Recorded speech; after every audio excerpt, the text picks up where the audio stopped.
Welcome back, everybody. Today, I'm going to teach you how to understand Jotform's limits.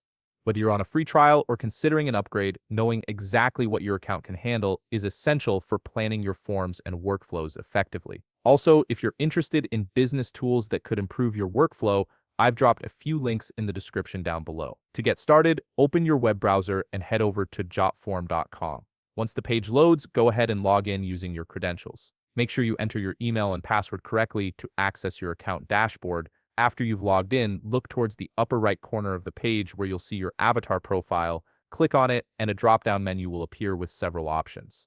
From this menu, select Settings. This is where you can manage all aspects of your Jotform account, including usage limits and restrictions. Once you're in the Settings area, turn your attention to the left panel. Here you'll find various menu options related to your account configuration. Click on Usage. This section is specifically designed to show you a breakdown of what you're currently using and what limits apply to your account type. Now, since you're using a free trial account, it's important to understand that Jotform places certain restrictions on what you can do compared to paid plans. These limits help Jotform manage resources while still offering a robust free option for users who are just getting started or testing the platform. Navigate to the section labeled Monthly Usage. This is where things get really informative. You'll see a clear display of your limits for various features such as signed documents, payment submissions, and form views. Each of these metrics tells you how much activity your account can handle within a given month.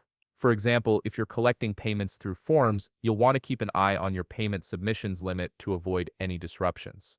Next, scroll down a bit further. Here you'll find the total usage section, which includes additional details like the number of forms you can create, your submission storage capacity, and your upload space. These are critical metrics to monitor, especially if you're gathering a lot of data or receiving file uploads from respondents. Knowing these limits ahead of time allows you to plan accordingly and avoid hitting a cap unexpectedly. Understanding these limits helps you make informed decisions about whether your current plan suits your needs or if it's time to consider upgrading to a paid tier with higher allowances. You now have a clear picture of what your Jotform account can handle and where you stand in terms of usage. If you found this video helpful, please leave a like, subscribe, and see you in the next video.